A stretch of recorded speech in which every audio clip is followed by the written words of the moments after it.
Innal hamdalillah nahmaduhu wa nastaghfiruh wa na'udzu billah min shururi anfusina wa min sayyiati a'malina. May yahdihillahu fala mudilla lahu wa may yudlil fala hadiya lahu. Wa asyhadu an la ilaha illallah wahdahu la syarika lahu wa asyhadu anna Muhammadan abduhu wa rasuluhu la nabiyya wa la rasula ba'd.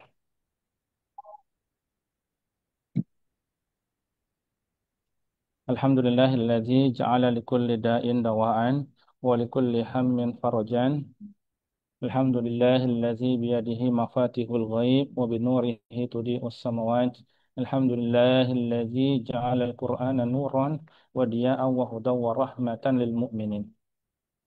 Syukur pada Allah Subhanahu wa taala, hari ini kita bisa melanjutkan materi kita tentang pengantar manajemen ya. Nanti mohon teman-teman kalau suara saya barangkali kurang jelas atau ada yang mau ditanyakan, langsung saja ya, silakan. Oke, sudah ada 12 orang yang hadir ya. Alhamdulillah. Saya izin share screen ya, teman-teman. Ini sudah recording atau belum ya? Sudah, Seth. Baik, baik. Kita akan share screen dulu.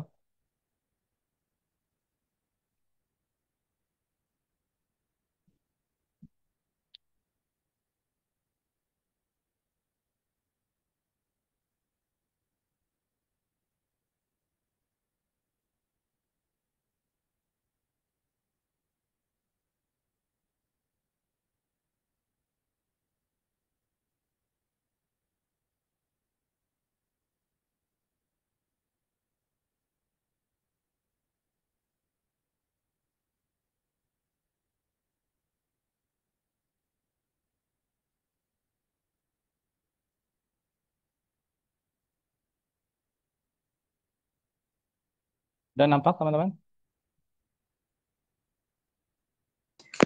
Sudah, Ustadz. Ya, baik. Baik, bismillah. Ini kita akan masuk ke materi kita hari ini, yaitu manajemen dalam underscore gold standard. Apa sih yang dimaksud dengan gold standard? Gold standard adalah standar emas. Ini bisa kita temui pada jadi teknis untuk gold standard itu bisa kita temui hampir di seluruh bidang ilmu eksak ya. Misal dalam fisika itu kalau nanti teman-teman belajar Fibonacci, maka teman-teman akan menemukan teori gold standard ya. Terus apa lagi? Eh, Misalnya dalam ilmu eh, biologi ya, itu juga terdapat gold standard pada namanya fungsi tubuh ya dari mata kiri ke mata kanan, maka dia seimbang. Itu pengukurannya di semua dengan disebut dengan gold standard. Tapi yang gold standard kita maksud di sini adalah yaitu kita pernah menggunakan yang namanya eh, mata uang yang dijamin oleh emas. Bagaimana sih manajemennya? Bagaimana sih sistem keuangan yang dijamin dengan emas itu? Nah, kita lihat dulu.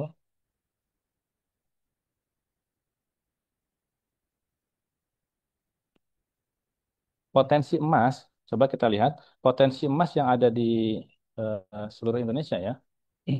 Buat teman-teman lihat di Sumatera itu ada 168,56 juta ton untuk emas itu sendiri. Lalu di Kalimantan itu ada 40,3 juta ton. Ya, lihat di Sulawesi 557 juta ton. Di Maluku ya, itu ada 6,82 juta ton. Dan yang paling banyak di mana? Di Papua ada 1.869 juta ton.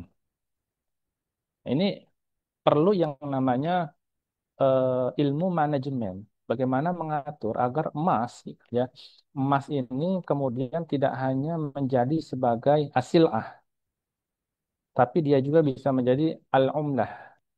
Maksudnya apa sil'ah dan al-umlah? Sil'ah itu adalah barang, ya. Artinya barang ya udah sekedar komoditas lalu diperjualbelikan.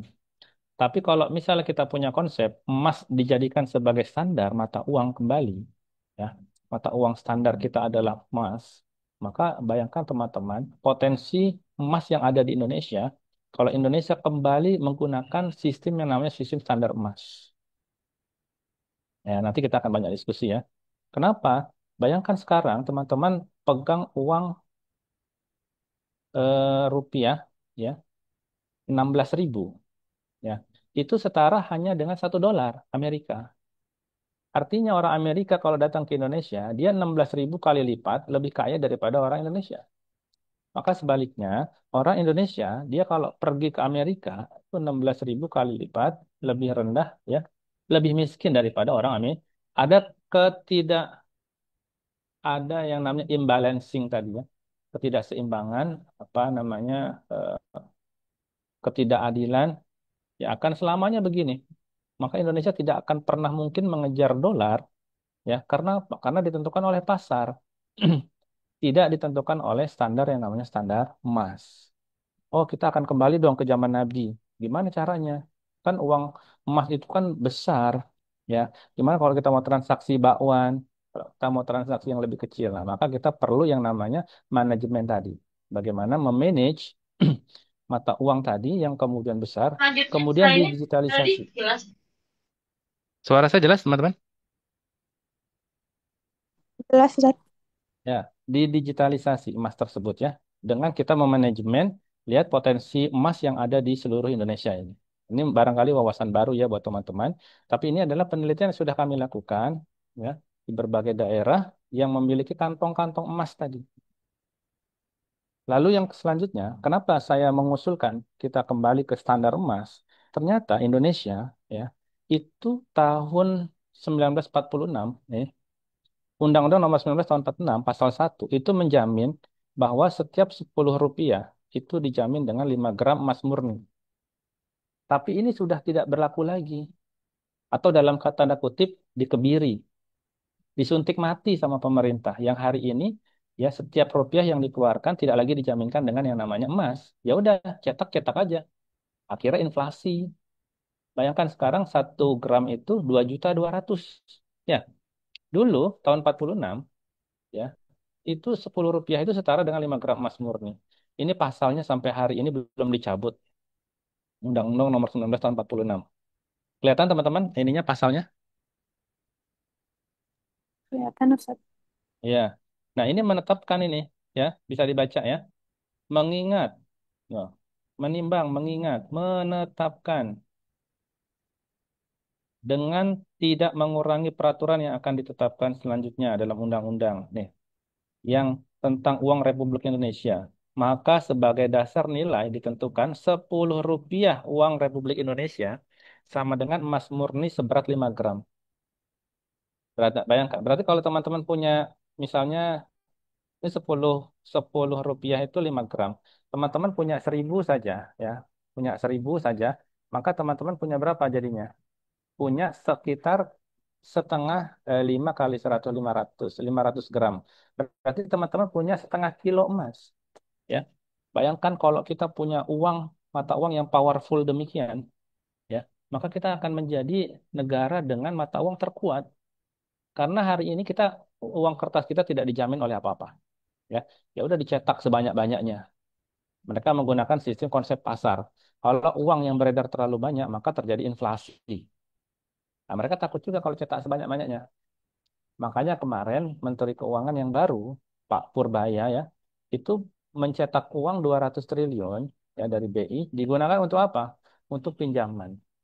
Jadi cetak-cetak aja semaunya 200. Tapi kalau tidak disalurkan ke sektor UMKM ataupun yang memang real ya, bukan sektor modal ya. Kalau pasar modal itu kan bukan sektor real. Sektor real itu memang pelaku usaha, maka yang terjadi adalah inflasi. Jadi, apa yang kita lakukan hari ini, mengembalikan uang rupiah ke sistem yang namanya sistem emas, itu sebenarnya sesuai dengan founding father kita. Nih, pasalnya belum dicabut. Maka saya menuntut nih para mahasiswa-mahasiswa yang hebat di Madinatus Salam ya, kalau punya misalnya nanti ambil lagi kuliah hukum, bisa kita uji materi di MK. Pasal ini masih ada. Terus siapa yang bertanggung jawab hari ini uang rupiah tidak lagi dijamin dengan emas? Siapa yang bertanggung jawab? Apakah negara bisa dituntut? Ya, maka negara dalam hal ini melanggar undang-undangnya sendiri ya. Oke, kita lanjut. Nah, ini adalah sejarah dunia. Jadi dunia sebenarnya juga menggunakan yang namanya standar emas. Hanya saja tahun 71, nah ini, jadi baru sekitar 71 sampai 2025 itu berapa ya? 29 tambah 25 ya, 55, 54, 54. 54 ya. Belum ada 1 abad. baru setengah abad kita ini menggunakan uang yang tidak dijamin dengan apapun. Ya, oke kita lihat sejarahnya. Sudah ada ya menggunakan mata uang yang menggunakan emas itu pertama nih bimetallic system. Bimetal itu artinya emas dan perak ya. Itu 570 before century by the nation of Lydia. Suku di Turki itu sudah menggunakannya. Dan eh, Ottoman ya, yang berakhir tahun 1923 itu menggunakan yang namanya emas dan perak. Lalu di Inggris ada namanya goldsmith tahun 1640 sampai 1800. Lalu ada namanya classical gold standard tahun 1821 1914. Ini menjaminkan mata uangnya dengan emas. Jadi negara-negara Eropa. Jadi kalau kita mengatakan kembali kepada emas mata uang, bukan berarti kita mau merubah Indonesia menjadi negara Islam, enggak. Orang ini baru 50 tahun loh. Kita uang tidak dijamin dengan undang-undang. Dan sudah ada berapa kali krisis moneter, nanti akan saya ceritakan. Nah, ini ya, classical gold standard 1821 sampai 1914. Lalu ada yang namanya floating exchange system. Nah, ini setelah classical gold standard, kita menggunakan floating. Ini hampir sama dengan uang hari ini, ya, hampir sama dengan uang hari ini, ya, yang tidak dijamin dengan apa-apa. Itu pun alasan karena perang. Negara nggak bisa lagi eh, apa namanya nggak punya lagi cadangan emas yang cukup untuk mencetak uang. Maka kemudian mereka udah emasnya nggak ditinggalin. Itu Perang Dunia Pertama ya, 1919 sampai 1925 di seluruh Eropa, Amerika, ya, dan Afrika. Lalu setelah mereka sadar bahwa setelah mereka meninggalkan emas ternyata uang mereka makin nggak berharga, mereka kembali lagi ke emas. Namanya gold standard system yang kedua. Mereka membackup setiap mata uangnya, pound sterling pakai emas, euronya pakai pakai emas. Termasuk Belanda yang ada di Indonesia, gulden. Maka disebutnya gold, gulden itu emas. Jadi Belanda itu ke Indonesia uangnya emas. Nah, mereka menggunakan namanya gold standard yang kedua. Lalu kemudian menggunakan lagi floating exchange system yang kedua.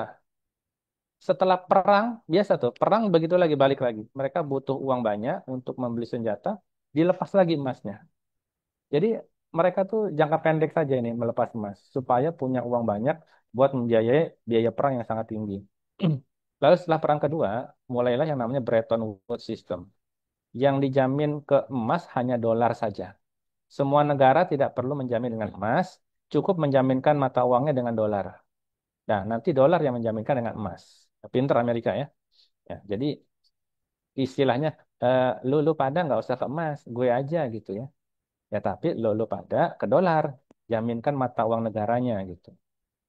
Itu namanya Bretton Woods System tahun 44 sampai 71. Akhirnya Richard Nixon tahun 71 menghapus semua, tidak perlu lagi jamin dengan emas-emasan, udah floating aja semuanya. Ya, dijamin dengan pasar. Ya udah akhirnya terjun payung sampai hari ini. Rupiah yang tadinya tahun 82.500 per dolar, hari ini menjadi 16.500 mau ke arah 17.000. Oke, ini bisa dilihat. There is an evidence that five time crisis global. Jadi sudah ada bukti bahwa sudah terjadi 5 kali krisis global selama tahun 71 sampai hari ini nih. Ketika menggunakan namanya fiat money. Ya, krisis moneter, lalu ada Lehman Brothers, ya, ada macam-macam ya. Itu sudah 5 kali krisis besar. Tapi kalau pakai yang namanya dinar dan dirham, ya, nanti kita bisa menamakannya macam-macam. Misalnya emas rupiah, atau gold rupiah ya nggak usah pakai istilah dinar dirham nggak masalah ya yang penting jelas bahwa kita di backup oleh oleh emas.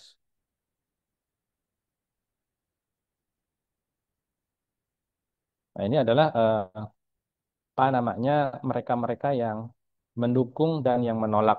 Saya sudah kumpulkan teori-teorinya ya siapa saja yang mendukung, para ulama juga banyak yang mendukung ya.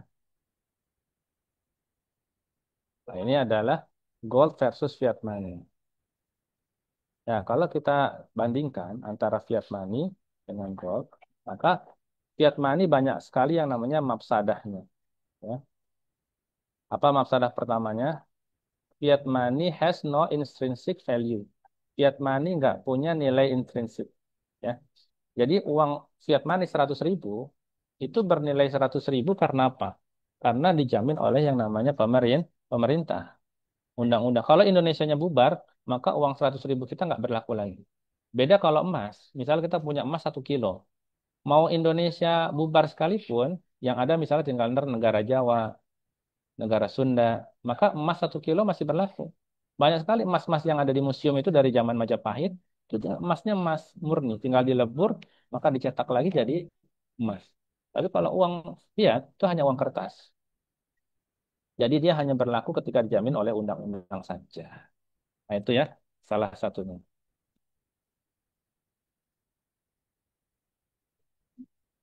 Nah, ekstrim sekali ya. Jadi fiat money itu sudah menimbulkan banyak sekali yang namanya krisis.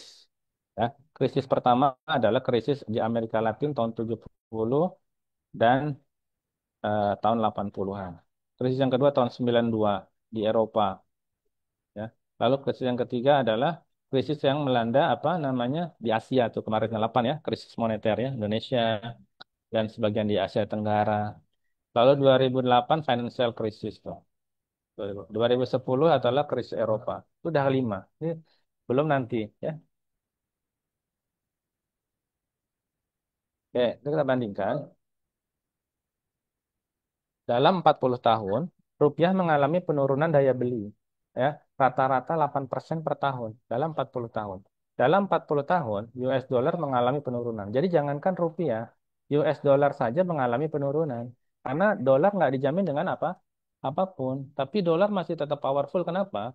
Karena dia masih memegang sebagai negara dengan ekonomi terbesar di dunia, negara dengan teknologi militer, kekuatan militer terbesar di dunia. Jadi orang masih menyimpan dolar. Jadi Amerika nggak bakalan bangkrut kecuali kita tinggalkan dolar. Selama kita masih bergantung sama dolar, maka Amerika ya terus-terusan akan menjadi powerful mata uangnya ya. Walaupun mata uang dolar bukan mata uang tertinggi. Justru mata uang tertinggi adalah mata uang negara eh, apa tuh yang di Timur Tengah? Dinar Qatar, Qatar, atau ke Bahrain. Bahrain ya. Pokoknya ada di Timur Tengah. Dia dijamin dengan ada yang dijamin dengan emas, tapi nggak emas murni, ya emasnya cuma 25%. Emas 25% saja bisa menjadikan mata uang dia itu mata uang tertinggi. Itu satu dolarnya, ya, ya, 1 dinarnya itu sekitar 20 ribuan, 20 ribu kalau dijaminkan dengan rupiah. Coba teman-teman nanti bisa cek ya. Nah, nanti kalau misalnya rupiah kemudian menjadi sosok yang kemudian di backup dengan emas, apa sih tantangannya? Nah, ini akan lihat ya.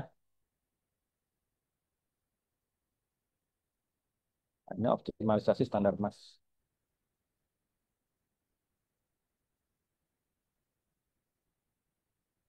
Nah, belum masuk ke sana, kita lihat dulu sejarah Indonesia. Coba lihat nih. Ini mata uang emas Nusantara pra kemerdekaan. Ini ya diabadikan oleh Lombard. Ya, ya mata uangnya masih bergambarkan aksara Arab ini. Nah, di sini bisa kita lihat bahwa harga kerbau dan kambing di Jawa tahun 876 Masehi ya. Jadi hampir setara dengan masa-masa awal kenabian. Nabi itu 600 sampai 700 Masehi, ini 800 ya. Selisihnya cuma 2 abad. Itu harga kerbau dan kambing itu relatif stabil. Mau di belahan dunia manapun, ya. Bahkan sampai ini ada prasastinya ya. Kalau kita mau melihat prasastinya itu sama. Dan bandingkan misalnya dengan emas yang ada di Indonesia, ternyata juga sama. Nah, lalu kemudian ya apa yang menandakan bahwa Nabi Shallallahu Alaihi Wasallam menggunakan mata uang dinar, mata uang emas? Nah ini ada riwayat dari hadis Bukhari, Ali bin Abdullah menceritakan kepada kami, Sufyan menceritakan kepada kami, Syahib bin Gharqadah menceritakan kepada kami, ia berkata, saya mendengar penduduk bercerita tentang Urwah bahwa Nabi Shallallahu Alaihi Wasallam memberikan uang 1 dinar kepadanya agar dibelikan seekor kambing untuk beliau. Lalu dengan uang tersebut, ia membeli 2 ekor kambing. Kemudian ia jual 1 ekor dengan harga 1 dinar. Ia pulang membawa 1 dinar dan 1 ekor kambing. Nabi Shallallahu Alaihi Wasallam mendoakannya dengan keberkahan dalam jual belinya. Nah, Nabi berkata, seandainya Urwah membeli debu, ia juga pasti akan beruntung. Jadi Nabi memberikan uang 1 dinar itu kepada si Urwah untuk beli seekor kambing. Ya, ternyata dengan uang tersebut dia dapat 2 ekor kambing. Ya.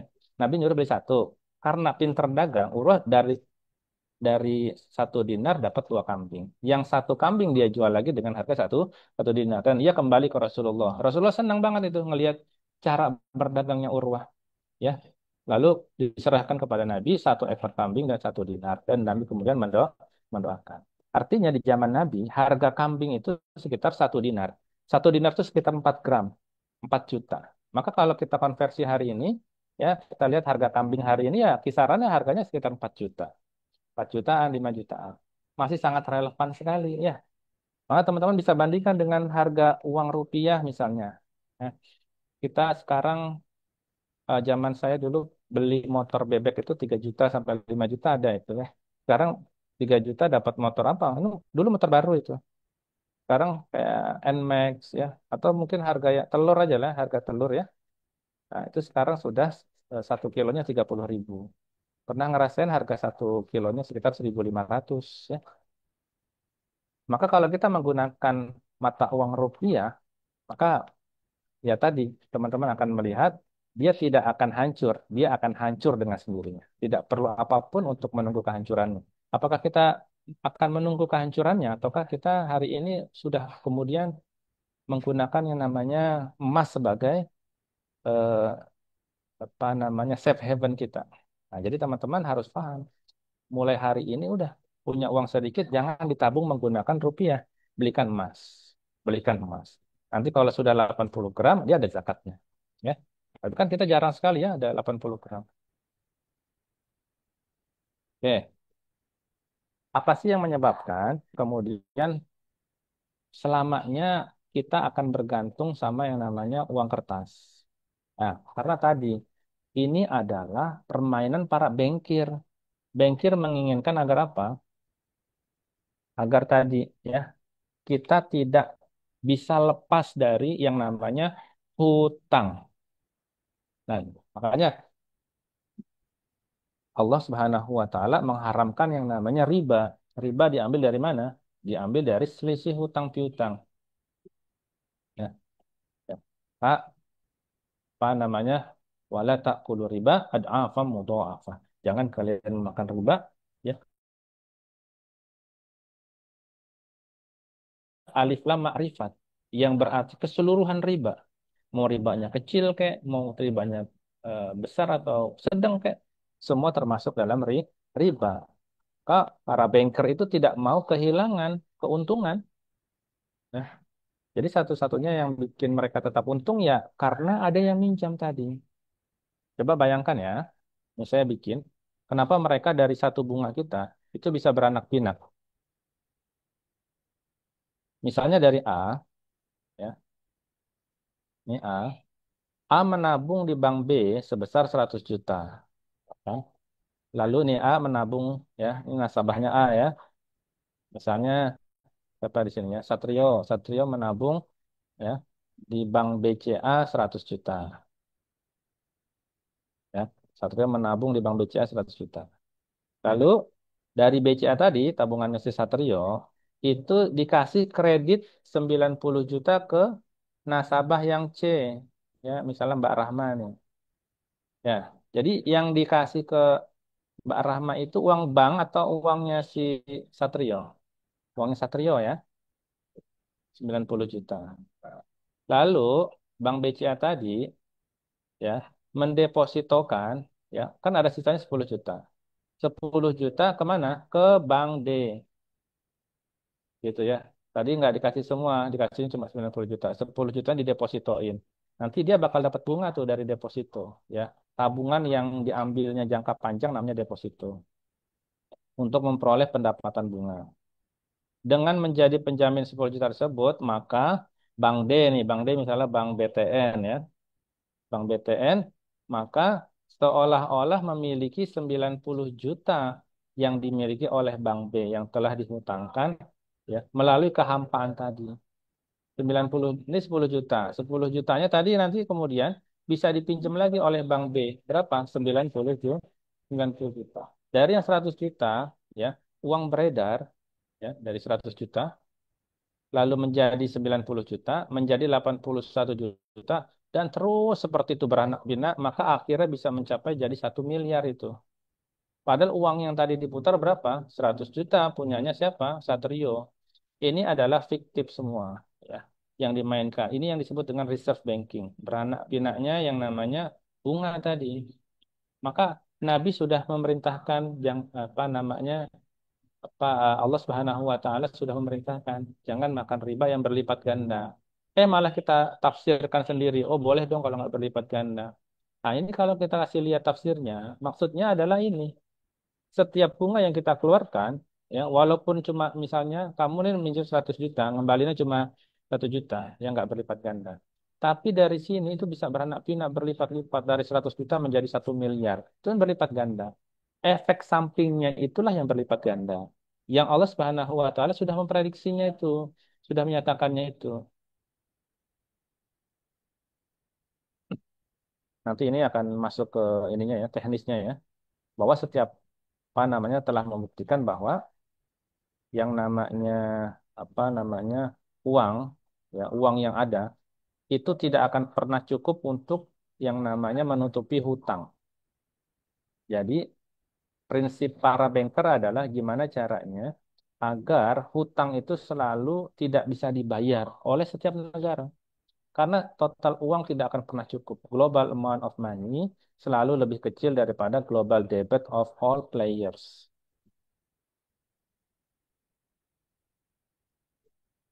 Nah ini, coba kita lihat. Justru ya, satu, dua, tiga, empat ini. Panahnya itu banyak ke sini ya. Uang itu justru banyak beredar, bukan di tadi pasar barang ya, di Blok M, di Tanah Abang, di UMKM, pasar malam itu sektor real namanya. Tapi justru uang banyak beredar di sini. Lembaga perbankan, dimainin lagi uangnya di pasar modal, dimainin lagi di pasar sekunder. Putar-putarnya di sini. Bisa ribuan triliun itu muter-muter di sini. Dari sesuatu yang bernama bunga tadi. Nah, ini adalah impact atau dampak dari yang namanya hutang tadi di seluruh dunia. Termasuk Amerika itu punya juga hutang. Termasuk besar ya. Terus Amerika ngutang ke siapa, Pak? Ke banker. Saya sudah bilang tadi di awal ya. Jadi yang menguasai dunia ini para banker-banker itu. Ini adalah eh, apa namanya? Bisa kita lihat eh, hutang ya. Gross debt, hutang setiap negara. Mana yang paling banyak hutangnya. Ini 100% lebih. Maksudnya adalah jika dibandingkan dengan GDP-nya, ya, Gross Domestic Product, PDB kalau kita, produk domestik brutonya kita. Jika dibandingkan dengan PDB, ini negara-negara yang coklat banget nih, ya. Ini hutangnya paling banyak nih. Ini Venezuela.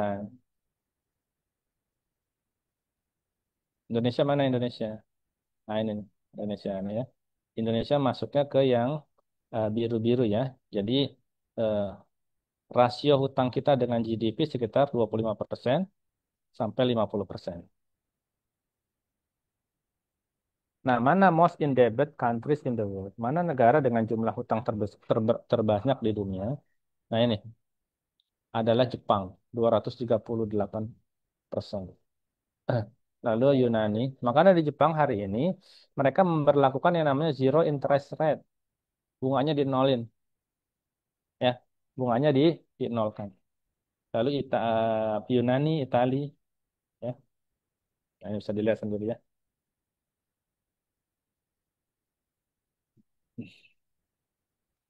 Tahun 2010 ada perubahan di mana Amerika menjadi negara dengan total hutang terbanyak. Lalu kemudian dua Jepang.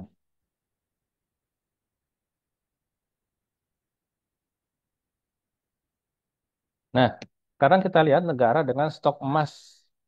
Kok Indonesia nggak masuk? Padahal tadi di awal kita lihat bagaimana negara-negara tadi, ya, karena Indonesia itu tidak bisa memanage potensi-potensi emasnya yang masih ada di dalam tanah tadi. Kita, ya, tadi kita punya Freeport, Grasberg itu Freeport. Itu pun tidak kemudian diolahnya di Indonesia. Smelternya ada di Amerika, ada di Australia. Ya, diekspor lagi. Diekspornya pun bukan ekspor emas. Kalau ekspornya ekspor emas, Indonesia punya dapat pajak dari emas, tapi yang diekspor adalah tembaga. Jadi masih berupa tembaga. Padahal tembaganya kalau kemudian di apa namanya di finance tadi, maka dia jadi emas. Yang terbesar adalah Amerika ya, stok emas. Jadi mereka punya namanya gold stock ya, stockpiling gold. Itu Amerika itu sekitar 8.133 metric tons. Lalu kemudian Jerman, Italia, Prancis, ya, Cina ya, Saudi Arabia nomor punya 323 metric ton. Indonesia nomor berapa ini pertanyaannya? Kenapa mereka berlomba-lomba hari ini untuk menyetok emas? Karena mereka tahu uang mereka akan kemudian tidak lagi berlaku. Kalau sudah tidak lagi berlaku, orang bakal kembali kemana? Ini ke emas. Tinggal untuk waktu saja ini ya.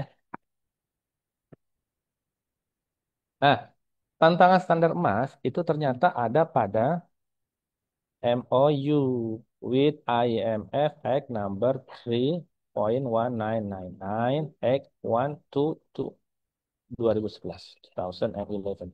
Maksudnya apa?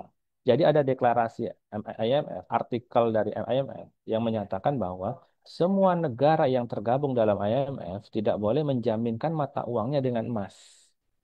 Nah ini kurang pinter gimana nih coba Amerika dengan IMF-nya ya? Nggak boleh ada satu negara pun yang menjaminkan mata uangnya dengan emas.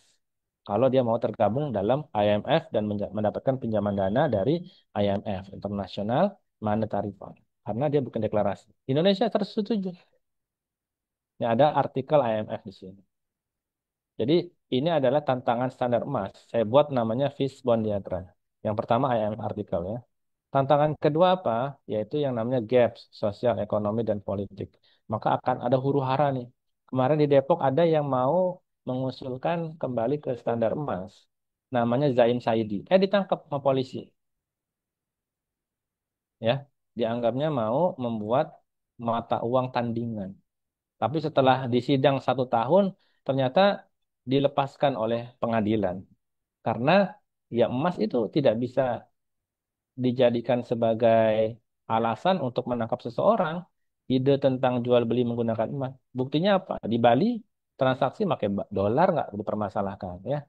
Di perbatasan antara Indonesia dengan Malaysia, mata uangnya di sana malah menggunakan ringgit. Itu nggak dipermasalahkan. Sementara emas itu punya nilai sejarah. Akhirnya hakim memvonis bebas Zaim Saidi. Tapi kan udah capek dia bolak-balik setahun di penjara, kan? Jadi ada gap sosial ekonomi dan politik yang harus saya edukasi nih. Maka kita ini saya berkewajiban untuk mengedukasi. Nanti ini di awal kita akan melihat bagaimana sih eh, manajemen kalau kita lihat secara makro ya. Kemarin kita sudah belajar banyak ya. Hari ini kita belajar banyak juga tentang emas. Bagaimana nanti kita akan menjadikan emas itu pertama ya kita jadikan bahwa emas ini penting maka investasi yang kita lakukan adalah investasi menggunakan yang namanya emas. Tapi bukan emas perhiasan ya, emasnya emas murni.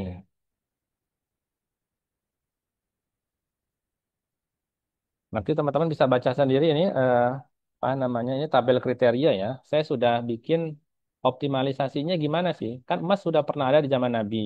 Tapi kan nggak mungkin kita terapkan hari ini kan. Satu batangan gitu kita mau beli gorengan gimana?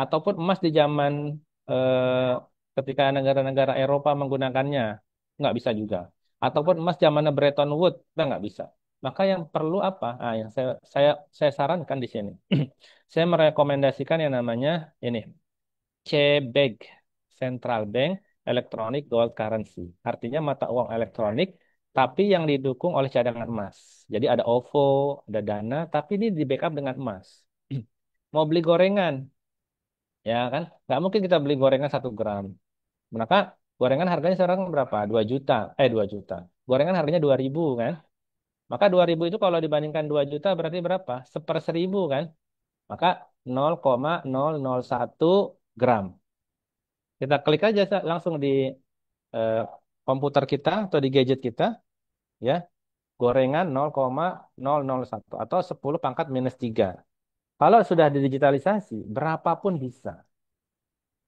Ini yang saya sebut sebagai central bank electronic gold currency. Nah, ini bisa kita lihat di sini ada bet function, ada base function. Base itu berjalan. Misalnya kalau menggunakan sistem, misalnya sistemnya sistem masih emasnya emas batangan tadi, emas gelondongan yang belum digitalisasi, maka akan rawan yang namanya apa? Pencurian. Maka kemana-mana kita akan menggunakan eh, tas anti peluru ya, karena kita akan diincar itu sama siapapun. Gitu.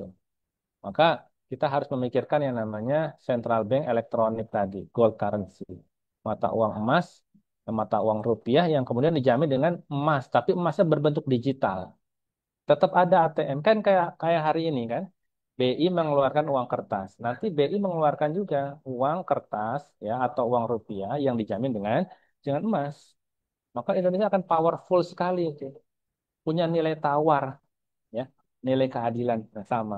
Karena emas yang ada di Indonesia 2 juta 1 gramnya, di London juga sama 2 juta. Tuh, ya universalnya nilai emas. Oke, maka apa namanya? Penutupnya di sini adalah eh, the higher the time value of money, the higher the value of gold in the future. كلما زادت قيمة الوقت على المال زادت قيمة الذهب في المستقبل. Semakin tinggi nilai waktu pada uang, maka semakin tinggi nilai emas di masa depan. Jadi teman-teman jangan lihat hari ini emas lagi turun nih, nggak mau mau beli enggak. Coba lihat setahun 2 tahun ya, emas turunnya paling 1.000, 2.000, atau paling banyak 10.000. Tapi naiknya coba lihat ya, turunnya tidak akan pernah bisa mengalahkan naiknya harga emas. Tahun kemarin emas itu masih sejutaan, hari ini udah 2 juta, naiknya sudah sejuta ya. Maka berlaku hukum ini. Kullama zadat qimatul waqti 'alal mali, zadat qimatuz zahabi fil mustaqbali. Semakin tinggi nilai waktu pada uang, artinya semakin bertambahnya tahun, maka semakin tinggi nilai emas di masa depan. Itu saja barangkali dari saya. Barangkali ada yang mau ditanyakan, silakan ya.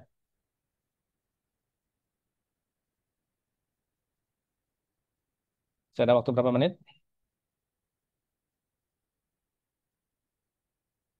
Ada yang tanyakan, silakan. Jelas ya? Absen sudah berjalan? Suara saya ada ya? Jelas Ustadz. Ada Ustaz. Oke, silakan ada yang mau ditanyakan dulu nggak nih terkait kita mau bicara tentang manajemen emas ini ya. Jadi hari ini kita belajar pengantar manajemen, bagaimana keuangan itu sebenarnya berjalan. Keuangan agak gelap ya, mohon maaf ya nih. Oke, silakan. Ada yang mau ditanyakan? Ya, sudah tahu bahwa eh, Indonesia punya bukan hanya emas menjadi potensi komoditas, ya, bahwa Indonesia juga punya yang namanya eh, misalnya saya share screen lagi nih. Kita punya yang namanya,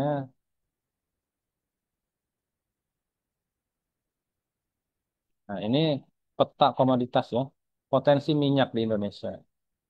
Kita produksi minyak di Indonesia itu 605.000 barel minyak per hari, ya, barrel oil per day, sepanjang 2023. Maka angka ini setara dengan 2/3 dari total produksi minyak nasional, ya, yang dihasilkan oleh PT Pertamina Hulu Energi. Nah, menurut data, nah, yang terjadi apa yang terjadi? Tapi yang terjadi justru adalah paradoks. Indonesia masih impor minyak dari Singapura. Padahal minyaknya banyak.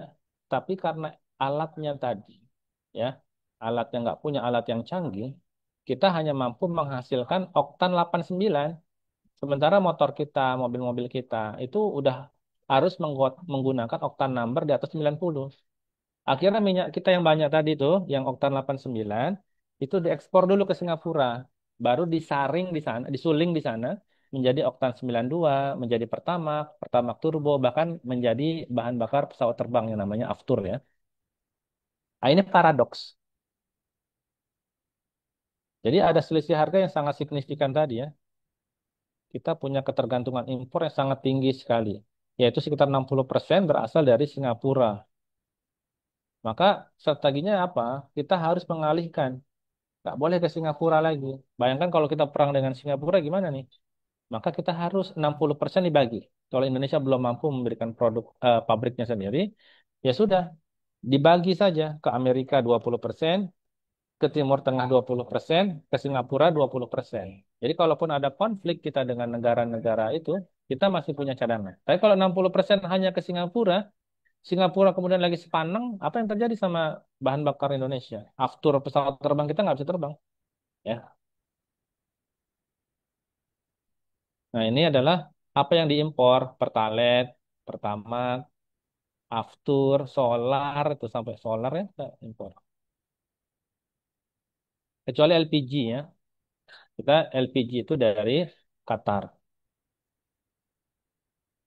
Kok bisa sih Singapura? Iya, ternyata Singapura itu adalah hub kilang minyak terbesar di Asia Tenggara itu adalah dari Singapura. Karena dia punya alat crude oil tadi ya, yang apa namanya, dan dia punya yang namanya infrastruktur yang modern, efisien. Nah, ini adalah bagaimana Prabowo kemudian akan eh, swasembada energi. Kalau misalnya swasembada energi ya, kalau misalnya kita BBM 60% masih impor dari yang namanya Singapura. Ini sangat ironis sekali ya.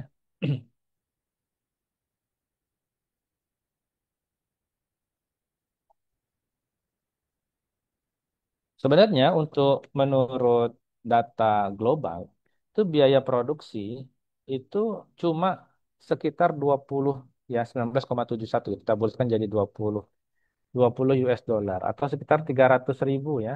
300.000 rupiah itu per barel ya. Cuma 300.000 rupiah per barel. Satu barel itu sekitar 5 galon ya. Barel itu drum. Dulu hitungannya nggak pakai liter, pakainya barel. Kayaknya drum. Apa sih masalah utamanya? Ternyata masalah utamanya ini. Kita hanya punya 6 kilang utama milik Pertamina yang kapasitas totalnya hanya 1 juta barel per hari. Jadi nggak cukup nih. Terus banyak kilang kita dibangun sebelum tahun 80-an. Sehingga teknologinya belum belum efisien. Dan beberapa kilang itu nggak cocok untuk mengolah yang namanya crude oil, baik lokal maupun impor. Nah, oke. Intinya apa? Ya, kita lihat bahwa intinya bahwa Indonesia tidak mampu bersaing secara energi. Jadi energi kita kalah, dengan Petronas kita jauh kalah ya. Lalu dengan Shell juga kita kalah jauh. Makanya kita monopoli nih Pertamina di dalam negeri. Sehingga yang berdampak apa? Yang berdampak inefisiensi, subsidi yang besar tadi. Nah, jadi pemerintah mengeluarkan uang lebih besar untuk subsidi energi.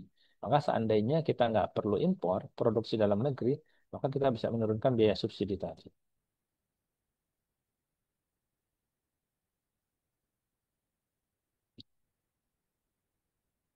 Sini ada yang bertanyakan?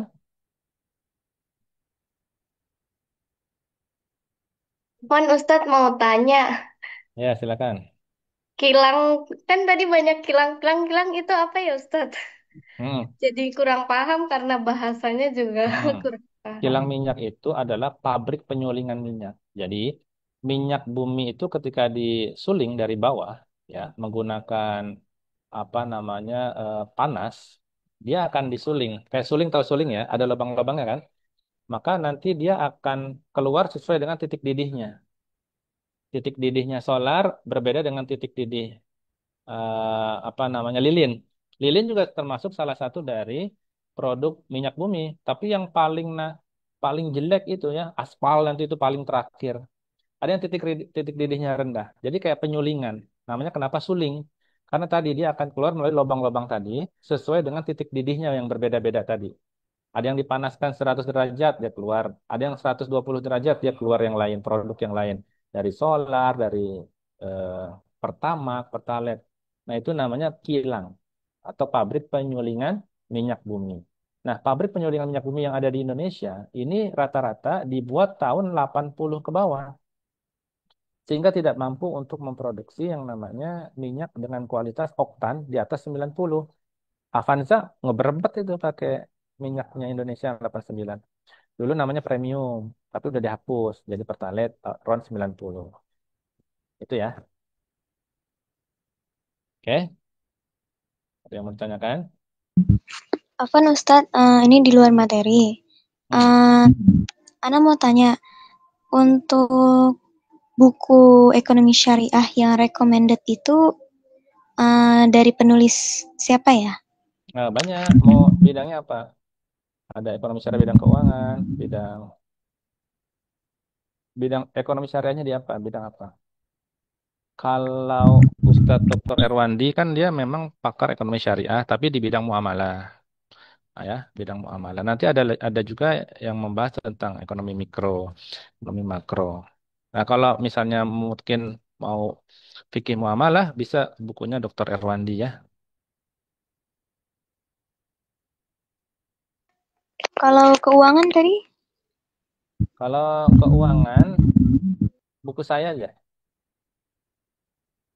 Ya, buku saya. Ada namanya optimalisasi standar emas dalam mengatasi bunga bank dan nilai waktu pada uang perspektif Al-Quran.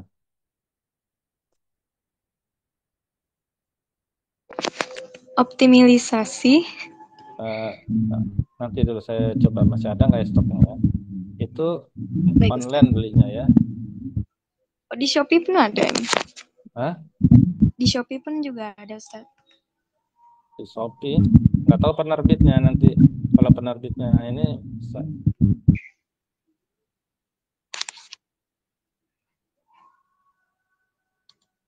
optimalisasi, coba ketik optimalisasi standar emas dalam mengatasi bunga bank dan nilai waktu pada uang perspektif Al-Quran.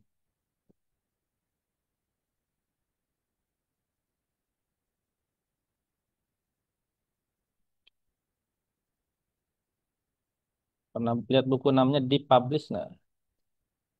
Dipublish. Nah, di Dipublish itu ada buku saya. Nanti kalau mau ke penerbit Dipublish, bilang ke saya dapat kasih diskon nanti. Soalnya cuma Dipublish yang nerbitin kemarin tuh. Oke, terima kasih sudah azan di sini ya. Kita ketemu lagi insya Allah di pertemuan selanjutnya. Kapan? Insya Allah Jumat depan ya. Mohon maaf lahir dan batin, sudah nggak kelihatan muka saya. Cukupan ya, Mbak semuanya. Terima kasih. Assalamualaikum warahmatullahi wabarakatuh. Waalaikumsalam warahmatullahi wabarakatuh. Syukur, Ustadz.